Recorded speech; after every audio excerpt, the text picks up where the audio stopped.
Welcome, guys, to another episode of the Michael Lab Show podcast. We're sitting here on this fine Tuesday afternoon doing the damn thing again. This is episode 99 of the podcast. I'm going to see how far I can go without a headset. With this new microphone, it's, I think I can hear myself like this. I'm going to try it. It's really weird. It's having the podcast. I kind of go in spurts of, do I like having a headset on? Do I not like having a headset on? When I'm doing a podcast with somebody else, I thoroughly enjoy it. I love having, let me put this on airplane mode real quick. I love having the headset on because it just allows me to focus one-on-one with the other person that I'm talking to. It kind of zeroes you in like a horse in a racetrack. But besides that, I kind of go back and forth. When I had this other mic, I felt like I don't know what it was, but this mic right here, I don't need to speak nearly as loud for it to pick up my voice, which is very nice because my voice is kind of slowly going. It's been the first week back to work, which is awesome. Yeah, I was nervous, man. I get weirdly nervous about things that I shouldn't be nervous about. I don't know if it's nerves or stress. But like, for example, going back to work, I'm going back to a job that I feel fairly comfortable at. I'm never like concerned about going back there. I have no issue with working there. I feel like I'm a decent employee. But I just get nervous. And I think it's a good thing to be somebody who does get nervous about things. I think it shows that you care about your job. You care about work, which is something that I think a lot of people tend not to do. You got to find something that you enjoy. You got to find something that you're actually passionate about, or you're just never going to, you're never going to want to work at all. But it's been a good week. I think the world has slowly been, coming to a calmer place. It's been strange. It's kind of been like a reboot of the cancel culture of people calling people out, which, it's fascinating with humans, especially nowadays with social media, like I was saying on my last podcast. We always need something. We got to have something we're like a society that's scared shitless to actually be quiet. I'm sweating so much. I just got back from the gym and it's kind of hot in my room, so I'm going to try to keep the sweating to a minimal, but I can't promise you anything. I guess if you're on audio, it doesn't really matter. But it seems like the world that we desire in 2020, for like the past 20 years, is a society where we want constant chaos. We want something to distract us from quietness. Like we don't like that. It's like disturbing for a lot of people. So, with the coronavirus going on, with the protests going on across the country, the Black Lives movement going on, all these great things and negative things going on, such as the virus, obviously, it seemed like it was starting to kind of get under control. The cases are going up. But in my opinion, I know people now who have coronavirus, and a lot of them that I have talked to afterwards, they say that it's not nearly as bad. One person said it was like barely a fever. Like he didn't even know he had it. He just kind of guessed that he had it, went in, got the test, and he apparently had it. They put him on lockdown, 14 days. He said that was the hardest part of everything. But it's a weird world that we're living in right now. There's just a lot going on. The future, for the first time, I think, in a long time, seems not dark, but it doesn't seem to have a path that is more obvious than others. There's just so many options we could go. There's so many places that the future can take us. And then when this cancel culture thing came back, which, it's a good thing. It's a good thing that cancel culture exists for some people, but sometimes it's not. And I've talked about this before, and I'll speak about it again. But the weird thing about cancel culture is that it's not always successful, right? And that's the danger of it, is especially during like the Me Too movement and during the cancelization movement. Like People have been they've called out people before where the allegations were false, which is a good thing, right? It's good that the allegations were false. It's a good thing that the person didn't do what they did. But there's been, once your name gets dragged through the mud with something, it's really hard for you to recover from that, even if you didn't commit the crime or if you didn't say what you said. And because of that, it seems like a lot of people's lives become ruined, even if they didn't take part in what they were accused of doing. And I don't know, it's always fascinating to me because you hear about celebrities, people in Hollywood getting called out, and good, a lot of them should get called out, because of what they did was horrendous. But there also needs to be some sort of retribution for the people who call somebody out. And it turns out to be completely false. Not true. Never happened. The day that they said it happened, that person wasn't even in that country or that city or in that state. There has to be retribution for that person. Honestly, in my opinion, if I'm a girl or if I'm a guy and I say that I was touched inappropriately on this certain day, and 10 years later I call them out, there's two options. If it gets proven in a hypothetical world, let's say you can 100% prove that it happened, and it happened, I got touched or the girl got touched inappropriately by the guy or girl, and there was no consent given. Somebody should get in trouble for that, right? Obviously, we know that it's sexual assault, and that's sexual harassment, and that's a real issue, and we're all aware of that. But let's say on the flip side of that coin, we can prove that it didn't happen. It like not just prove that they were together, but they never were that close to each other that night. But we can prove that they weren't even in the same state, the same country, the same city.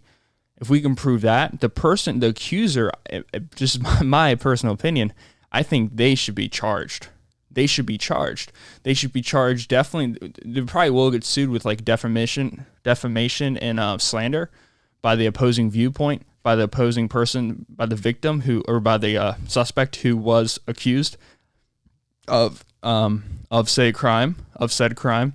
But I just think that's the only way you can actually fix an issue, because if you're constantly calling people out who never did what they said they were accused of, then the movement kind of loses steam.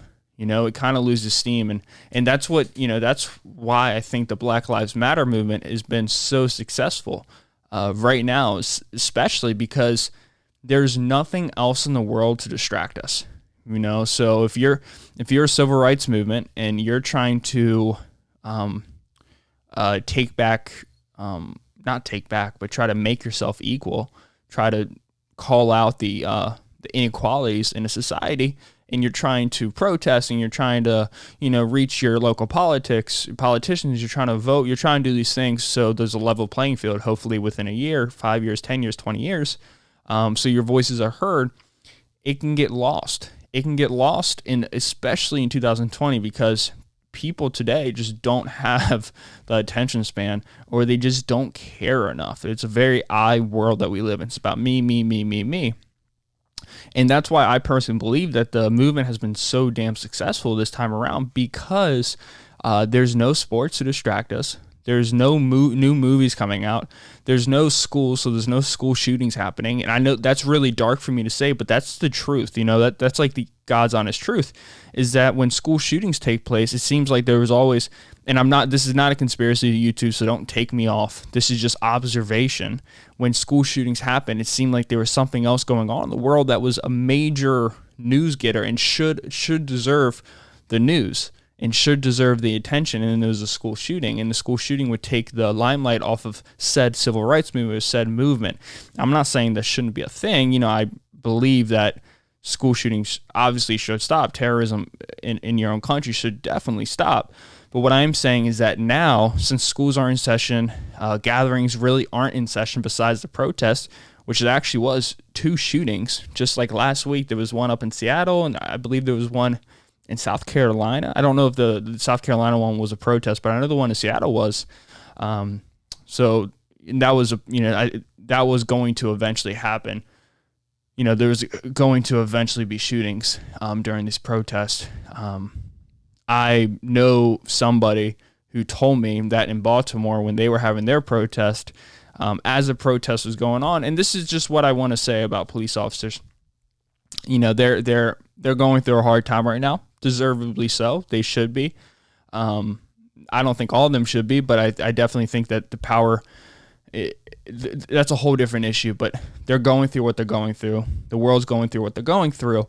But just in Baltimore, when the protests erupted, the cops were not really too concerned about the protest, because even though Baltimore has a rough history, it turned out to be peaceful.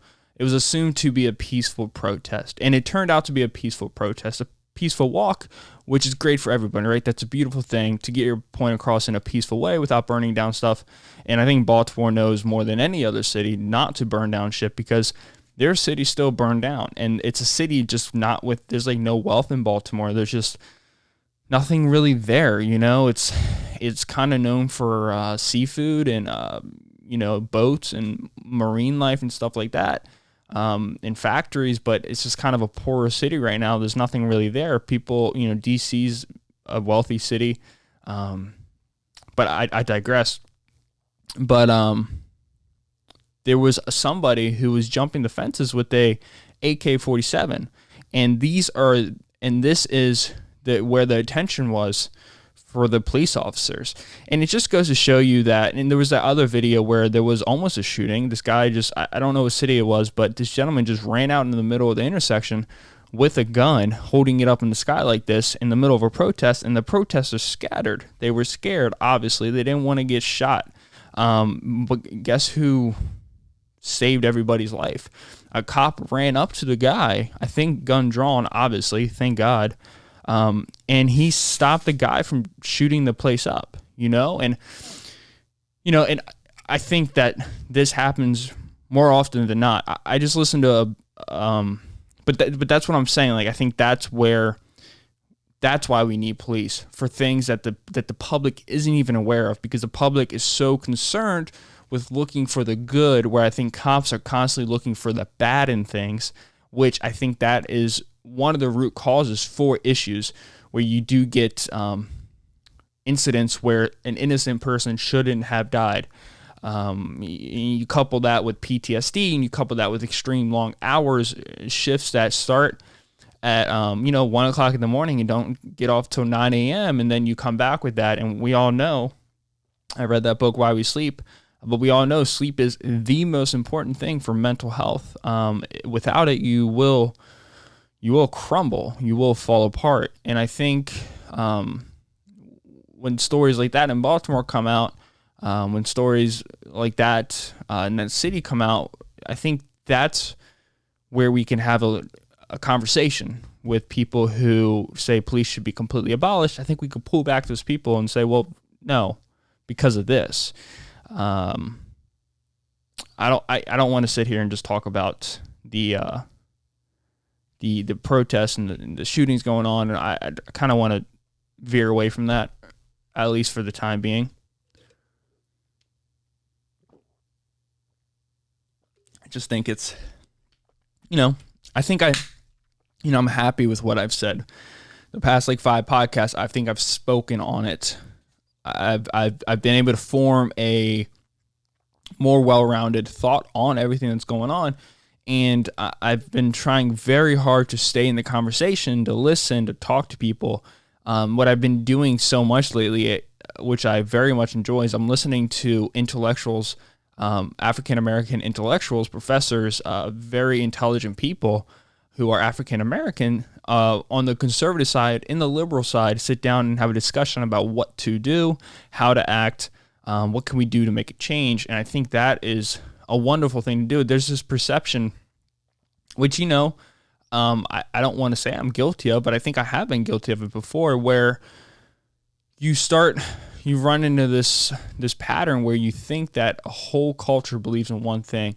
And the same idea, Lil Baby says it in his song. It's a great song. He says not all white people are racist, and I think that's the truth. And I think when you're dealing with news channels and you're dealing with social media and you're trying to make the biggest splash possible, you want to have the biggest generalizations possible. You don't want to break things down. You don't want to put things into categories. You do, but you don't want to split the categories up. You want to get bins, big, large bins, and put what you believe and what you think and what's traditionally right into those bins and walk away from the bins. And I think that right there is the biggest issue that we're facing. But it's really good to listen from a white person's standpoint, to listen to African Americans debate on what they believe and what they think, and saying, no, you're wrong, I think this is right, and then allowing Caucasians, white people, to listen to that, to understand perspectives. I don't know, I just feel like the conversation is not being brought up enough, and that, at the end of the day, to avoid a war, to avoid a Cold War, which I don't know, some people might think that that's what we need, but I'm telling you right now, you don't want a war. I'm telling you right now, you don't want a civil war.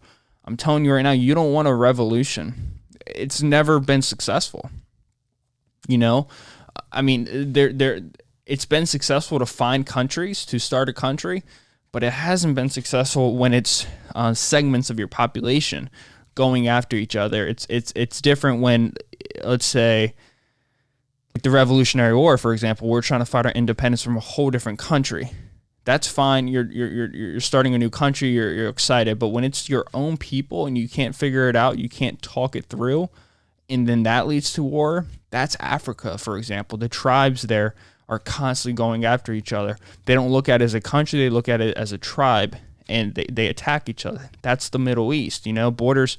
It's not about borders, it's about religion, it's about culture. And you see what's going on in those countries. They tear apart their own country, not realizing the only way to be successful is to communicate, talk to each other, have a clear have a clear column of conversation where you can debate and talk and pass ideas back and forth to each other, have different leaders of your culture interact with each other.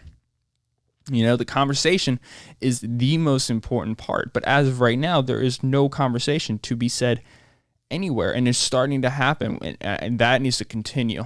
And not on social media, but like in-person conversations. Coronavirus, obviously, it's harder, but that can't go away. That the moment conversation is not on the table anymore is the moment that the roller coaster starts going downhill without brakes. It's gonna crash, and we don't want it to crash. And the economy right now is going to crash again. I've been dabbling a lot into the stock market lately, and it's fun. I think I've only invested about $1,200 into it. Just enough, it's enough where I feel comfortable doing it. Obviously, I don't have a crazy income. Still in college, whatnot, and whatnot, and but I'm enjoying it. And the stock market right now is doing well, right? It's doing super well. It's really fascinating because when everything shut down, 1 second, open lines of communication. Cool. I had to write down my titles of my videos or my podcasts when I come up with them during the podcast, or I will forget. And then I'll be sitting there trying to edit my podcast, have it all ready to go, ready to upload it. I don't have a title. I'm like, damn it, man. Completely forgot the title. What was I saying? Communication. Oh, yeah. So the stock market, I've always known about it. I've invested in it before. I've made money in it before. Not a lot, like maybe $100. Nothing crazy. But I remember in middle school, which I think it was middle school or it was early high school. It was definitely like the most important class I've ever taken. And the reason why I say that is because you did like a fake stock market. You ran a fake portfolio. And it was one of those classes that at the time I was pissed. I didn't want to do it. What is a stock market? I don't get it. How do you make money not owning a company, but you own like a percentage of the company or like a little bit of the company. Like, how can you own Amazon or Google? That doesn't make sense. They have an owner. That, like, what the heck? But looking back at it now, it was a great class. It was a great class, not just because the stock market is a good place to make income. It's a harder place to make income, but because it teaches you about business, it teaches you about ownership, it teaches you how to respect your money, because it's your money. You don't want to lose the money, but you also are trying to learn what it means to invest and be able to get through times where the stock market's doing bad and get through times where the stock market's doing well. And if you're losing money, if you're not patient enough, you pull your money out and it jumps back up and it doubles than what it was when it first started going down, then you lost down that money. So it teaches you patience. I think it teaches a financial literacy about money, which is so damn important. And it's been something that I've really been enjoying since the lockdown went down. And then when it got lifted, I'm still doing it. The stock market's been really interesting. It's back up to where it was before, I believe, before it shut down. Maybe not. No, I don't think it is. But it is going back up. It's trending back up. And it went down really hard. But the stock market's doing well, and a lot of people say it's a front because, it's just, it's that time of the year again where a new president's coming in. And, and for Trump, he is so his backbone of his entire plan is look at the stock market, look at the unemployment, look what I've done this. Stock market is roaring, it's bulling, it's doing the best it's ever done. That's how he looks to get reelected, which is a genius move. The reason why it's a genius move is because that's where the money is. like I don't know that much for Trump. I'm sure he gets paid by organizations, but that's like, let's say you're a Joe Biden, or let's say you're a Barack Obama, and you're not a billionaire going into the presidency. Trump doesn't need he doesn't need money from organizations. I'm sure he gets funded a butt ton of money from a lot of organizations such as the NRA and whatnot, and Google. And I think he has his own portfolio where he invests in a lot of that. He invests in New York real estate, which obviously that's where most of his wealth comes from, which I'm sure he makes money that way. He's the owner of Trump's golf courses that do super well. And, people that go there are super wealthy Republicans and maybe liberals too. But he does really well for himself. So he wants to keep the stock market booming and because that's where the money is. And if the stock market's going well and you don't know much about fiscal policy, if you don't know much about how a country stays afloat economically, if the stock market is doing well, you will automatically assume that the country's doing well, that the world's doing well, or that your country's doing well, even though we know that's not necessarily true because private companies versus public companies, and how public companies, Walmart and Amazon do super well when they're killing off small businesses. That's when they do super well, because if Walmart decides to go into butt crack town in Montana, just whatever state, I just made up that town, and that town has a local hair cuttery, a local eye shop, a local deli, a local clothing store, a local grocery store, a local gas station, a local tire store. They have, that's 10 different stores right there. And then Walmart pops in, shuts all those places down, kicks all those places out, and then they're the only business. So those 10 stores I just named, those 10 type of stores, they're gone. Those people are unemployed, and they can get a job with Walmart. That's fine, but the local businesses aren't there anymore. So the tax benefits aren't there. So the pride in the town isn't there anymore. And you're bringing in a Walmart that makes everything dirt cheap, but their stock just went up because they made another store. They're making more money now. So it's an interesting thing that once you get into, I have this weird thing where I feel like I'm supporting. I feel like I'm a bad person if I'm supporting the stocks, like if I'm trading on the stocks. I don't know why. I know, I think I have a lot of family. I know a lot of people who hate corporate business. They hate Amazon. They hate Google. They hate all these things. They hate Apple. They hate large business, which is always a conflicting idea for me in the sense that a lot of people love America. Why? Because they love the idea that you can succeed at anything you want. If you want to start a business, you can start a damn business with little to, I started a clothing business. I just went downtown, got a license, boom, got a tax number. I'm good. I'm legal. It takes no effort really. And people love that about America. It's where your dreams are. Let me write this down. America is for dreamers. It's where your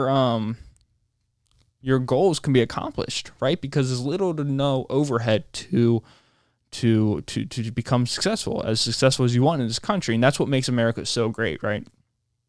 So essentially capitalism.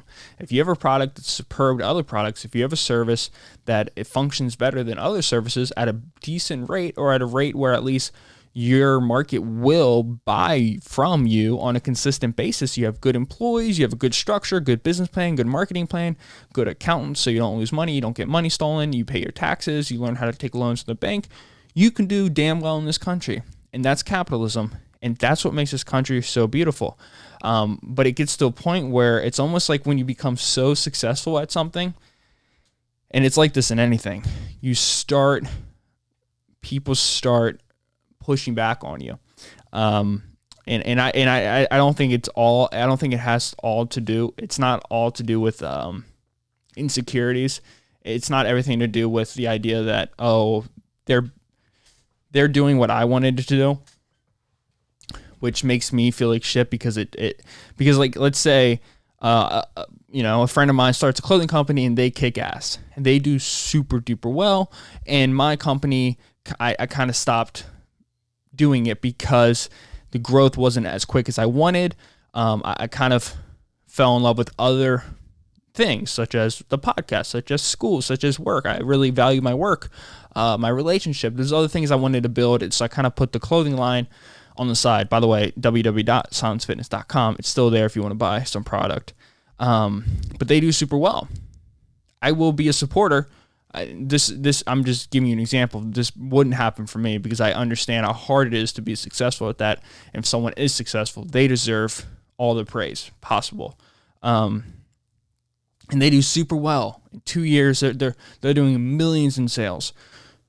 Well, this is what I'm saying about Amazon and Google. People love it when it's small. People love music when it's local, when it's playing in your local tavern, your local bar. They love supporting you when it's small. But it gets to a point, once it gets to a certain level, people don't want to fuck with it. They don't want to mess with it anymore. They have no time for it. They get upset with it. They're like, you're gotten too big, blah, blah, blah, blah, blah. They lose their mind. People hate Amazon. And that's what I'm saying about the clothing company. In this story, I would stop supporting them because what they're doing, they're so successful. Why wasn't I successful? I don't really know. I can't really answer that, but I do know it's poking at my insecurities, and it's highlighting why I wasn't successful. Everything that they're doing well is the opposite choices that I made. But in the right world, in somebody like me, in my personality, I would probably try to take what they're doing and implement it somewhere else, right? Do it somewhere else, because I don't want, the way that my brain functions is I don't look at other people's success as a reflection of my failures. I look at other people's success and I'm like, whoa, how do they do that? I want to learn. I will sit down and I will try to get as much information as I can from people. And I do that all the time. Like when I'm conversing with somebody, when I'm having a conversation with somebody, I want to listen to them as much as I possibly can. And I don't want to waste words. Yeah. I hate when I'm having a conversation with somebody, I don't like to waste words unless it's with my girlfriend, because she's, I talk a lot more with her. But when I'm talking to somebody, it's like a goal. It's like a dog. It's like a Labrador chasing a ball into the water. It's like that's the goal. But yeah, so I kind of look at Amazon and Google like this. People loved Amazon. You remember when Amazon was talking about how you could do 1-day delivery? People thought that was the coolest thing in the world. People loved that idea that you could be in New York City, in Brooklyn, and order something, and it shows up, 16 hours later. You order it at 6 o'clock in the morning. You're like, damn, I need another blanket. I was too cold last night, but I'm going to be out working all day. I'm going to be working out. I live in Connecticut, we're going to be working in Connecticut today, but I live in Brooklyn. I don't have time to go to Bed Bath Beyond and get a new blanket. What am I going to do? It's freezing. We're expected to get 2 feet of snow tonight. Boom, you hop on Amazon, you order it at 6 o'clock in the morning. I usually rolling out the door. You get home at 8 p.m. and it's right there. That's beautiful. That's innovation, and that's what makes this country so great, is the idea that we can innovate so much. People get scared once capitalism, once success becomes too successful. I think it's human behavior, because you see it with the Patriots, you see it with the New York Yankees. People love to hate the Yankees because they just win all the time. People love to hate the Patriots because Tom Brady was the best and is the best quarterback football player to ever play the sport, Same thing with Michael Jordan, same thing with LeBron James. And it's kind of sickening. Honestly, I think that's a terrible personality trait to have, and I'm sorry if I offended people, but I think it's the wrong. I think it's a sick mind. I really do. I'd be a little harsh, but I think it's the wrong way to view things. At least for me, what I like to do is I like to implement what successful people are doing, because why not?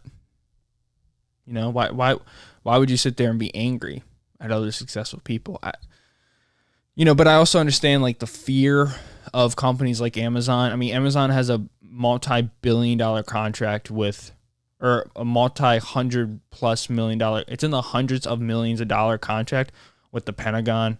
The Patriot Act. This book right up here, Permanent Record by Edward Snowden. It is a little sketchy if corporate companies become so powerful where they can start buying the way out of everything. It becomes a little dangerous at that point, and I totally get that. And I don't think that's a fit. I think that is a personality flaw in the CEOs, Jeff Bezos, Mark Zuckerberg, these people. But I think it's also a failure of government officials and implementations of certain rules and regulations. Because I think when you're dealing with people like Bill Gates and you're dealing with people like Jeff Bezos, Elon Musk, Mark Zuckerberg, these are not normal functioning brains. These are brains that are the extreme. These are brains that are looking to capitalize at every second of the day. And even when they're told no, they're trying to get around it. So the no has to be a stern no. Like, no, you can't do that. So when things like the Patriot Act get passed that allow the government to spy on you all the time, you cannot expect these companies not to get in on that, because they're 100% going to be like, fuck yeah, I want that. Sorry, again, I'm trying to curse a little bit less. I think it's when you curse, YouTube doesn't like it, and they make your video harder to find, and it's stupid. You guys got to change that, YouTube, because I don't know. Cursing is not a bad thing, and I know there's kids on YouTube, but parents have to parent, but that's for a different conversation. Yeah, no, I just think I fully support Amazon. I fully support Google. I fully support Verizon, Apple, Facebook, Netflix. I don't care, collect my data. That's fine with me. But so like I was saying, every time I buy or I sell, a stock, I get that feeling of like, whoa, I'm that person that people hate. Like, I'm one of those, I'm not like a crazy investor. I'm not like buying millions of dollars worth of Apple or Microsoft, but I am contributing a little bit. So there's this weird sense of almost an insecurity where I'm like, damn, dude, I feel like I'm that person that a lot of my family and a lot of my friends are like, what the hell is, like, that guy sucks, I don't know, but it's fun. It's just another source of revenue, and it's nice. One thing I'm really trying to do is try to increase my revenue, my revenue streams as much as I can. I think that's the best way to do it. And I'm starting young, and it was unemployment, but now it's my job. It's ad money from the podcast. It's silence that's coming in from there. It's stocks that's coming in from there. I receive some interest and stuff like that on like certain accounts I have with my bank. So that's 5. And then I also sell stuff on like eBay, uh, Poshmark. So it's like 6 sources of revenue right there. And I think that's what I've really been trying to focus on. I'm young, I'm 23. I'm trying to really establish a multiple rivers of money, because I don't ever just want to rely on one. I love my job, but I don't want to ever something to happen where I lose a major foundation for whatever reason, my fault, their fault, who knows? I mean, coronavirus has proven that nobody's safe. Yeah, that's the best thing to come out of coronavirus is that your business, no matter how well it's doing, that shit is not safe. Anything could happen. But I don't ever want to find myself in a situation where I'm panicking because I lose such a major source of my income, that if it was like a foundation of a house and it was like the biggest brick of the house and that brick falls, the house falls. I want all my bricks, all my pillars of my house to be equally sized to bringing in money. And that's one of the reasons why I'm unabashful when I talk about income from the podcast, because I think, time is money. I think when you put in time and you have any type of entertainment value whatsoever, I think you should definitely 100% get paid for it. I believe that's capitalism at its finest, and I think that's 100% what should happen. Yeah, man. I don't know. But it's kind of been the fun thing I've been doing lately. I've been reading a book called by Peter Lynch. I think it was like One Up on Wall Street. It kind of talks about the stock market a little bit. It's kind of all started when I finished that Rich Dad Poor Dad book, it was a good book. It didn't really give you strategies. It didn't really give you tips, but it did do what it was supposed to do, I think, get you started into the finance world. I just know so many people who've done well in the stock market, and I know a lot of people who have money in the stock market. And I was talking to somebody, I can't say who, but I asked him, because I've always wondered why we use banks so much. Like, I've always been curious of what the advantage of a bank is, and I think a lot of it is there's an interest rate. You make money on letting your money sit. By you utilizing a company, the company gives you money back. It's like a 2%, interest. So you gain interest 2%. You put in $1,000 each year. You gain, what's that? Or you put $1,000, $100 would be 10%. So you gain $20 every 2 months, and obviously it goes up. The interest that you get goes up as the amount goes up. So after 30 years you could be gaining $1,000 every 4 months, but the interest is not that high anymore. It's like at 0.02%. So when that happened, when I noticed that I had an account that was barely receiving any interest, I was like, well, why would I use that? Like, that doesn't. And I'm just talking to myself. I'm like, why would I use that? And so then I asked people, well, if the interest isn't there, what else would you use a bank for? And it was, well, the banks are safe. And then I was like, not really. Great Depression, 2008, like, you can buy and sell the banks on the stock market. Wells Fargo, Bank of America, JP Morgan, Chase Bank, they sell on the stock market, which is like kind of concerning. And I know there's like regulations with the federal government with banks where it's like if something does happen, the Federal Reserve saves a certain amount of money for the banks, so they can at least pay out everybody who has money in the bank that way. So I just didn't feel safe. I feel safe with banks. I'm not like a person who thinks that I'm not hiding money under my mattress, but it just, and I was like, well, why would you not put money in the stock market? Like, if you had $10,000, would you put in the bank? Would you put in the stock market? And this person said, obviously this person was a day trader, so they support the stock market 100%. They make their living off of the stock market, so it's a little biased. But I was also looking for a specific answer, so I guess I was faulted with my logic in that perspective. But I was looking for a specific answer, and the person said, just very bluntly, stock market. So I was off to the races with that. I was like, well, yeah, of course the stock market. So that's kind of where I've been lately with that. I've been. It's fun. It's fun, and I think it's a place where it's just you can lose money, you can make a lot of money. It's a game though too, and it's enough money where I feel comfortable. I'm not ever gonna completely risk it all. Like I'm not gonna take 10,000 out of my savings and pop it in the stock market. I'll take I like $400 a month. And that I don't know what that comes out to. $480 something like that a year. Times 10. It's like $48,000 a year or a decade where I add into the stock market. And, after 30 years, it could grow and I could make, a couple 100,000, maybe even $1 million after like 3 decades, something like that, which is, I think that's fun. It's a game. As you can talk to people. It's always a fun conversation.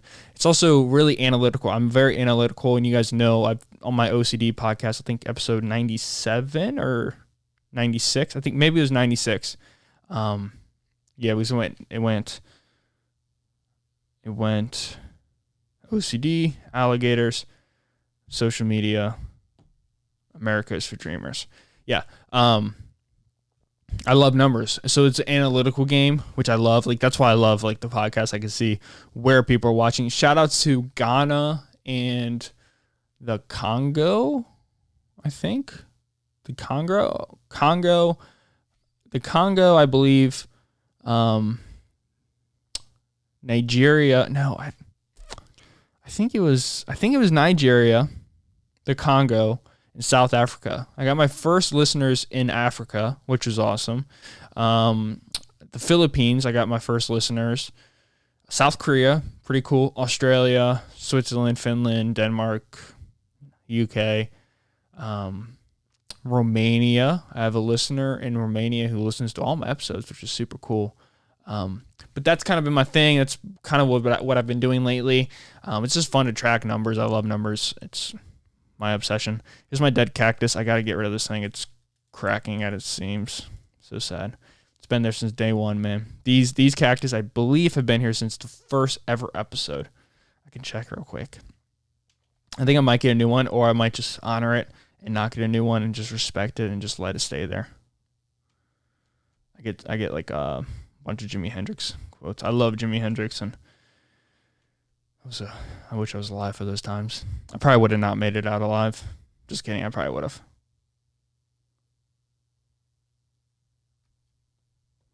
Let me see.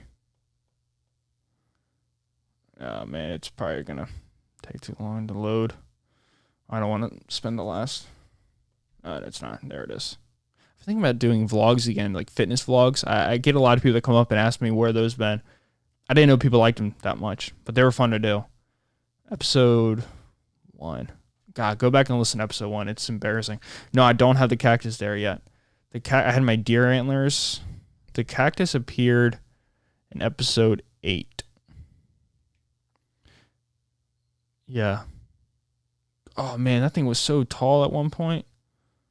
Wait, where's the other one? Where's my other cactus? Did I kill it? Because in here I have 2 cactuses. I must have killed one in the process. God, it's so funny looking back at these. Yeah, I must have killed a cacti somewhere along the process of, I don't know. God, I was so fat there. That's hilarious. Okay, anyways, that's it, guys. I'm going to go ahead and let you guys go. Thank you so much for showing me love on my podcast. It means the world. It's given me something to do. I love doing it so much. I love the feedback I get from everybody every day. People watch it all the time. We're doubling in numbers each month, which is mind-blowing. Mind-blowing. Thank you so much. Make sure you subscribe on YouTube, on Apple, on Spotify, on Google Podcast. Leave a rating on Apple, Google Podcast, YouTube. Leave a comment. Like it on everything. Please rate it. It means the world. But yeah, guys, with that being said, this is episode 99, the magic number 99. Flip that over, and what do you have? 66 maybe? I don't know. 6'9", to Keisha, 6'9", to Kesha, 6'9". Kesha. Poor Kesha. I think she's okay now. I think she got caught up in that deal with the guy, the asshole, who was like sexually assaulting her. Yeah, guys, we covered a lot of crazy things this episode. Next episode is episode 100.